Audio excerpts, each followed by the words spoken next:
If you were around during the 2010s, chances are that you stumbled upon or saw an ad for one of those sketchy websites boasting to have a large catalog of supposedly free games, most of which utilized copyrighted characters. Naturally, Mario and countless other Nintendo IPs are frequently subject to this, even in spite of Nintendo's quick action to squash these sites. It's like decapitating a hydra. 2 more heads will inevitably sprout back. Because of this, those sites back then were regularly used by kids like me for playing 1 or 2 games with our favorite characters sloppily plastered over them to kill some time. Aside from that, these games, to my knowledge, are not actively sought after once you have gotten a taste of them. After all, a large majority of them were bad, had some kind of complementary malware, or oftentimes both. I was no exception to this. Despite not being so bright as a kid, I had played enough Mario games to piece together that the crap I was playing was exactly that. Crap. Now, even with that said, there was one game that didn't fit that category. Detective Mario. As the name suggests, Mario takes the mantle of a private investigator, and it's our job to help him solve cases throughout the Mushroom Kingdom. As simplistic as that may sound on paper, the game had surprisingly competent gameplay behind it, especially when it came to finding clues, solving puzzles, and so on. It was hard yet rewarding to play, which contributed heavily to my fixation on it. So, I found myself frequently revisiting it, cracking all the cases, finding secrets, basically trying everything that the game had to offer. And after a while, I managed to 100% complete it, getting all 5 stars on my save file. As accomplished as I felt, especially considering the amount of time that I had fed into Detective Mario, I was also disappointed that there was nothing left for me to do in it, and that I would have to move on to something else. Didn't help that the odds of finding a game on one of those sites that could match that level of quality were exceptionally low. Before I could start my search though, I remembered something in the game that I had missed. For context, Detective Mario has different open areas that you can point and click through, one of which being Toad Town. Every house there, whether right off the bat or during a later portion of the game, was enterable. You could talk to toads, get cases from them, find Easter eggs. You get the gist. There was one house, however, that was an exception to this. 314. Anytime I tried to click on the door of that house, all I could do was knock on it. So, I kept knocking, and I found that if I did that for long enough, the faint voice of a female toad could occasionally be heard barking at me to get lost or beat it. In retrospect, this could have just been the developer's way of telling me that this house was inaccessible, although 10-year-old me always found it peculiar that every house in this area could be entered in some way, except for this one. So, I found myself going back there at multiple points in the game, checking if I could go inside 314 after completing certain cases, like with other locked houses. This was not the case, and I never got to see the inside of that house, nor satisfy my curiosity. Now that I beat the entire game though, I thought that I might as well give the house at least one more try. So I took a pipe to Toad Town, followed the street down to 314, and clicked on the door. To my surprise, it opened and the screen faded to black, accompanied by the sound of Mario walking inside. I was ecstatic. I could finally put to rest what had been nagging me in the back of my mind for so long now. Before I could think another thought though, the sound of a flame being lit played, followed by the screen fading back to show a green toad holding a fire flower in one hand with the other tightly clenched, her face full of disdain. She threw a fireball clean at Mario, who promptly dodged it. Before he could react further though, the toad grabbed him by the collar and slammed him against the wall. I told you again and again, stay away from me, and stay away from my house. Haven't you taken enough? You turned the whole town against me, so what now, huh?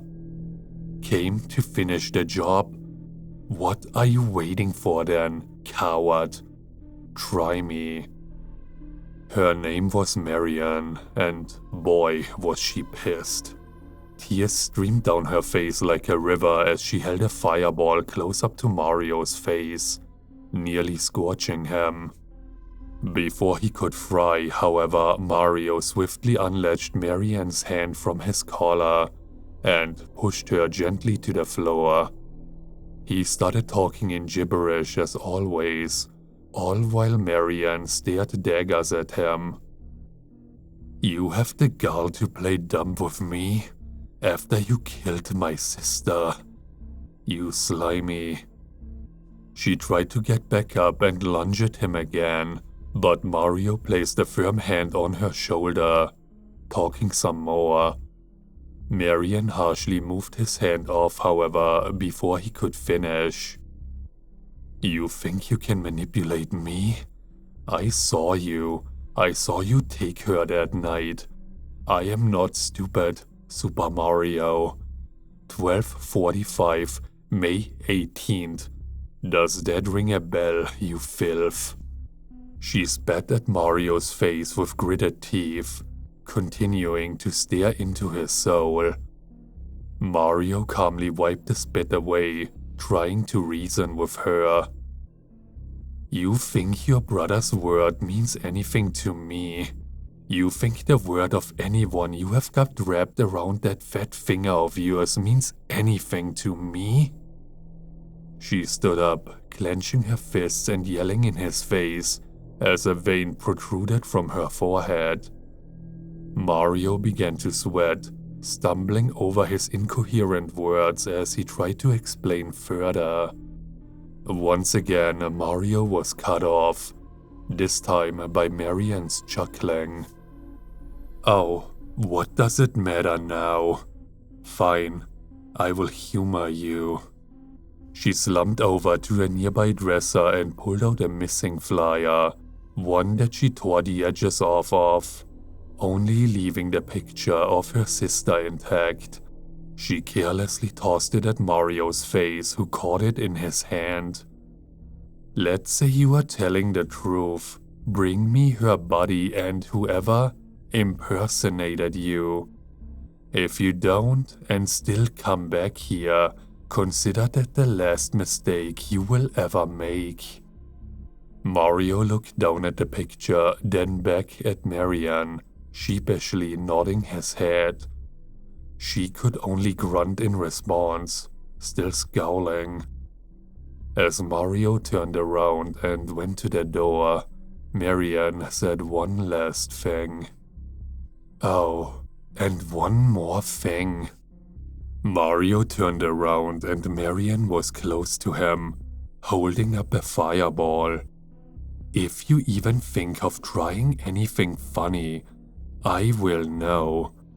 Maybe that sounds like an empty threat to you, but believe me, I will know. Without another word, Marianne led Mario out of her house and slammed the door behind him. Needless to say, I was astonished. Whatever I was expecting to see in that house didn't hold a candle to that. Not even close. What really was doing in my mind after that was the drastic change of tone. Despite this game being about Mario pursuing detective work, the darkest it ever got was kidnappings that, as you would expect, never ended in death or any kind of injury really. Here, meanwhile, someone had apparently died and it was my job to find where their carcass was. I tried to rationalize it as Marianne being mistaken, and that her sister was just being held hostage by someone. Thinking back on those tears though, they said it all. It didn't take long for me to sing a different tune. Not to mention how surprisingly smooth the animation was. While the game had minor animation here and there, it definitely wasn't that professional looking before. Regardless of how dramatic that encounter was, my curiosity wasn't satiated yet. I had to learn more. So, I accepted the case. Before I could go clue hunting, however, I decided to head back to Mario's house to sleep until morning. Clue hunting in this game was hard enough at times, and searching for minor details at night was tedious to put it lightly. Before I could journey towards Mario's house, however, I took notice of something outside of Marianne's house. The fence leading to her backyard was subtly cracked open and the lock on it was missing. At the time, I waved this off as me misremembering its appearance, especially after how tense that confrontation was. I dismissed it as paranoia and set off. Speaking of which though, I guess you could say that was affecting me in more ways than one. Now that I was alone, clicking through the empty streets of Toad Town, the gravity of the killer that Marianne described finally hit me. The idea of a threat like that hiding somewhere in the town with the guise of Mario kinda creeped me out. My imagination was quick to go to work on what he could potentially look like when I inevitably met him. Even though I wasn't gonna see him so soon, I could piece together just fine that Mario would meet him face to face sooner rather than later.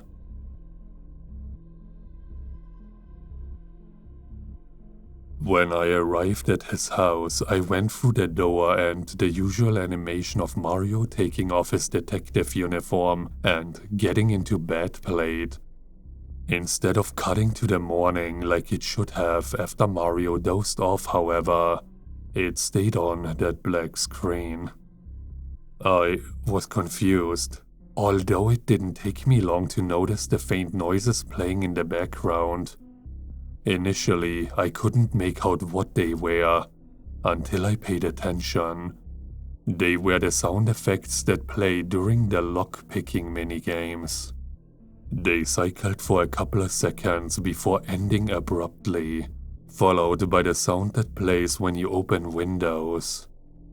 After that, I was in the bedroom during the morning. Before I even thought about going back to the town, I checked to see if the window was open or tampered with. Thankfully it wasn't, although I was sure to check the lock as well. Same story. Still not convinced, I went around Mario's house to see if any of his possessions were misplaced or out of order. Negative. With my paranoia under control, at least for the moment, I decided to set back to Toad Town. The moment I went out the front door, I finally got my objective indicator. I was kinda confused as to why I didn't get this earlier. After all, you do have the option to research for cases at night. Either way, the indicator implored me to go to Mushroom Park and question some of the residents on if they had witnessed the incident. Now, that was even stranger. Marianne never specified the location for her sister's abduction. Why was I only getting that nugget of knowledge now? So many questions that weren't gonna get answered by me just sitting there, so I strolled down to Mushroom Park. When I arrived, there weren't a lot of toads around, just a couple. There were enough to question though, so I prompted each one individually. Just my luck, none had any useful information. Matter of fact, only 1 or 2 of them were actually around on May 18th, and they didn't even stay past sunset. Stumped, I wandered aimlessly around the park until I noticed a security camera on one of the shop buildings nearby. I groaned, knowing this meant that a security feed minigame was in the cards now. As decent as I was at the game, those always tricked me thanks to how aware you have to be to subtle details. Regardless, I sucked it up and entered the shop, showing the clerk at the counter my badge and asking to see the cameras in the back. He complied, and the minigame started, with Mario sitting at a desk and looking at a computer as usual. Like before, there were multiple timestamps I could scroll through, with 4 different cameras to inspect. Luckily, I already knew the time that the abduction took place at, and clicked on 12. After fast-forwarding for half a minute, I could see 2 toads walking into view on the second camera. Marianne and her sister. While the cameras in the game lacked color, I figured out it was them by Marianne's hairstyle. They were holding ice cream cones and chatting it up before sitting down on a nearby bench.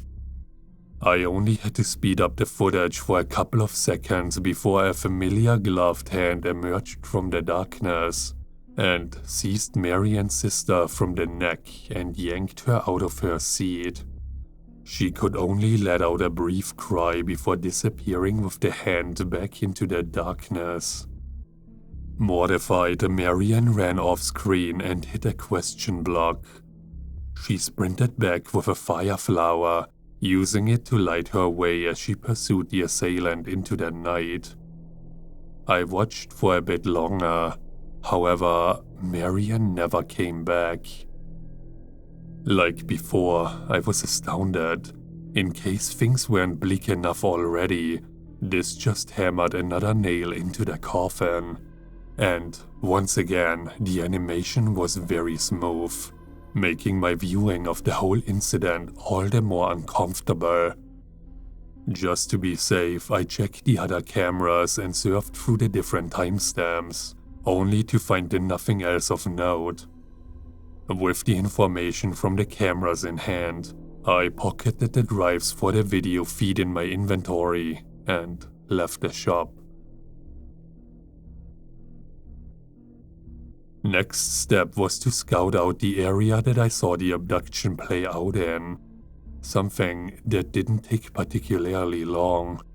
The used question block was a dead giveaway, helped by the fact that I had seen it there before, and pondered why it was empty.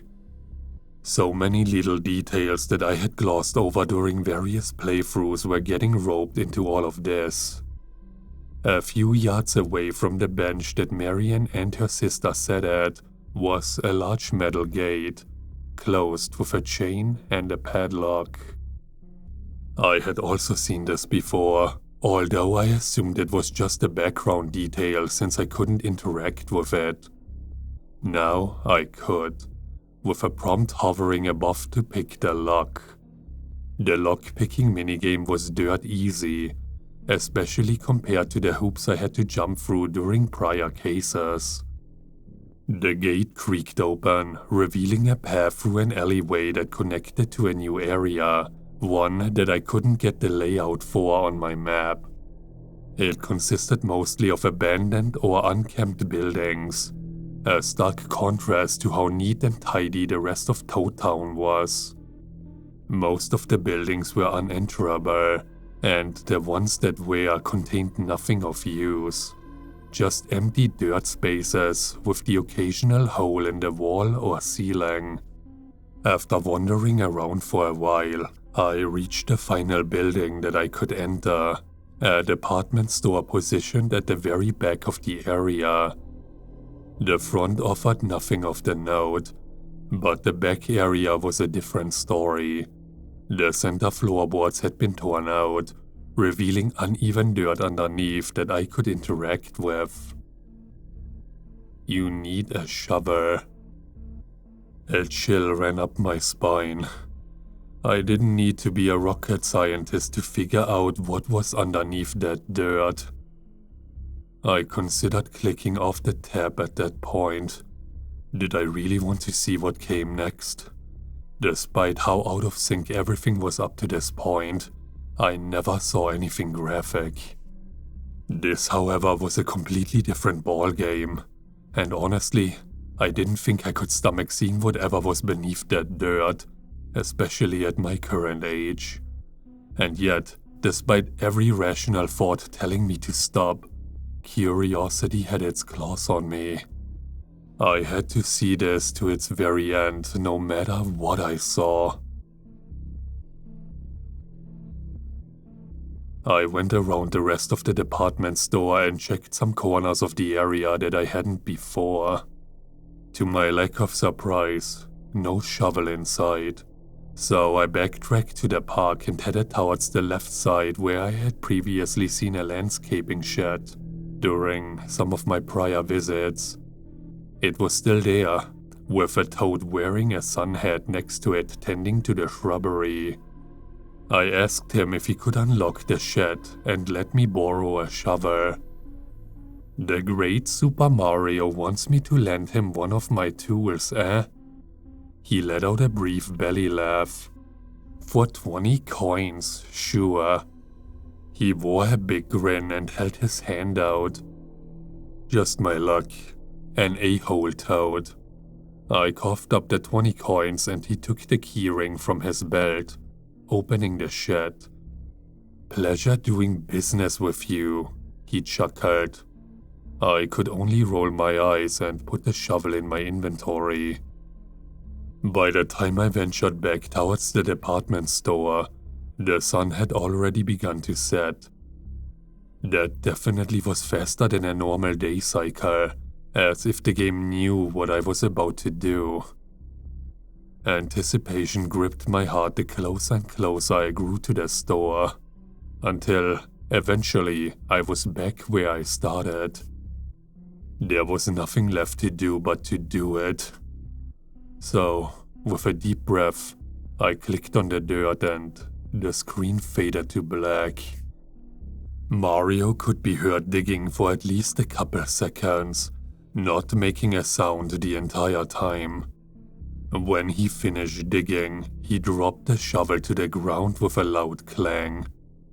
Still not saying a word, the screen faded to black, revealing that the camera had changed to his point of view as he looked down at the hole he dug.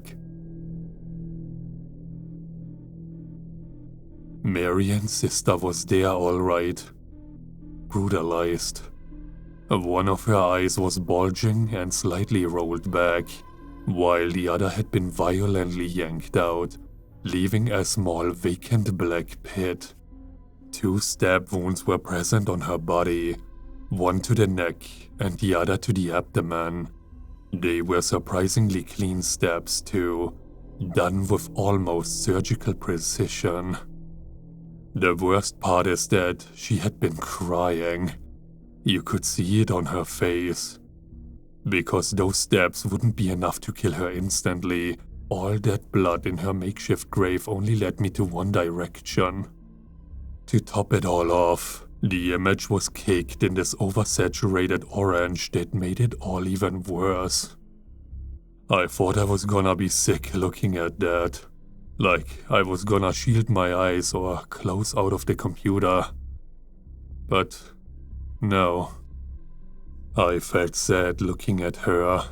This girl clearly meant a lot to Marianne. Her dialogue in the earlier scene was proof of that. And now here she was, dead at Mario's feet, far too late to do anything for her. I knew that this was just a video game. Hell, that none of these events even happened in the official games that this one was based on. And yet, me being so emotional as a kid, I honest to God almost cried for this poor mushroom lady and her sister. I didn't want to look at it anymore. I tried to click away. Nothing worked though. I was just locked on that screen, unable to make that disgusting image go away. Didn't take me long to realize that I needed to click on the corpse. So after some hesitation, I flung my mouse cursor over and clicked it. Without a second more, a cutscene initiated. It was from the perspective of the assailant who threw Mary and sister into the back room. There was no audio, just a low, barely audible ringing sound playing on loop in the background. She rolled over on her back and looked up at the man, fear spreading on her face. She was saying something with tears in her eyes, potentially pleading for her life. It did her no good, sadly. The man pulled something off of his belt, a switchblade, which he snapped into place. She started to scream, which, unlike everything else, was very much audible. I even had to cover my ears and turn down the volume briefly because of how loud it was. The man lunged at her. However, the camera and thankfully the shrieking cut away before I could see what he was about to do. I was damn near shaking at that point. I just wanted this to be over, yet it still wasn't. When I was put back into control, thankfully no longer staring at the corpse, an objective indicator popped up. Call Luigi. I was confused, but I did exactly that. Brought up the phone and dialed his number. He picked up almost instantly, asking what was going on. Without my control, Mario texted him what I could only assume to be the coordinates for the department store. Confused, Luigi kept asking why, until Mario abruptly hung up and put the phone away. It was dark outside now and rain started to fall, leaving me in that dark, derelict back room with a corpse beneath me. All I could do was think now. Why did I have to call him? Anytime I found a kidnapping victim in the game, I would call in an ambulance to have them taken care of. Wouldn't that be the scenario here? In any case, I hoped that upon Luigi's arrival that we could figure out together who did this, lock them up and throw away the key. I guess my rush of emotions blinded me to all the numerous red flags waving in my face. Luigi arrived a couple of seconds later, calling out for Mario in the alleyway. I rushed outside. Luigi was standing a few feet away holding a flashlight and an umbrella. It was pouring out, with the ground being completely soaked. Luigi asked Mario what was wrong. No response. The two were just in deafening silence among the downpour. Mario? Luigi said, with an actual voice line as opposed to just a text box. The first instance of voice acting in the whole game. Without a second more of hesitation, Mario pulled that same switchblade out of his pocket and charged at Luigi, stabbing him multiple times in the neck and chest. He tried to resist. He pleaded with Mario, begged for him to stop, screamed as loud as he could. His brother never let up, however, and nobody came to his rescue. I looked away from the computer screen and turned down the volume some more, unable to handle Luigi's desperate cries and the sounds of his flesh ripping. It ended almost as soon as it began. Luigi laid limp on the ground, wheezing softly as he gurgled on the blood that had flooded his throat. Mario calmly put the switchblade back into his pocket and grabbed Luigi, chucking him into a nearby dumpster. He was still very much alive, just not for much longer.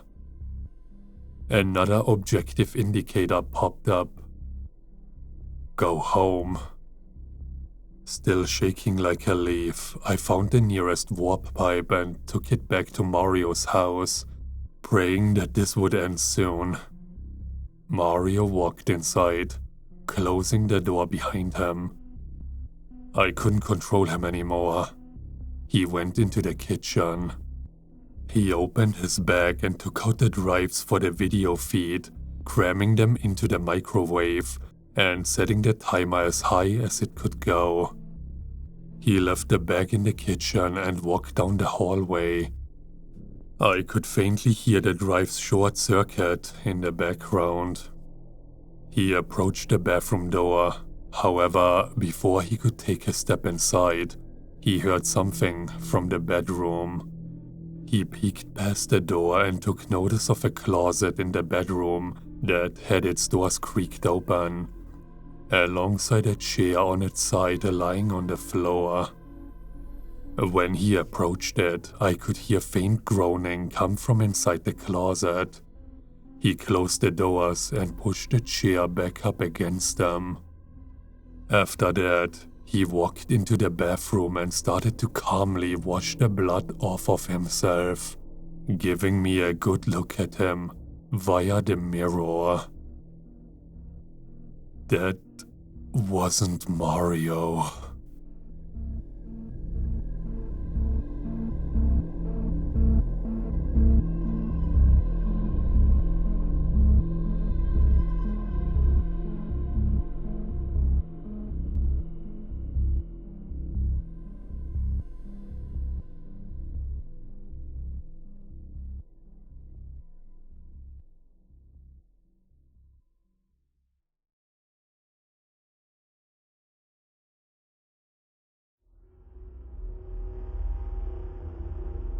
If you enjoyed this video, please leave a like, comment, and subscribe to the channel, because there are more chilling tales to be told.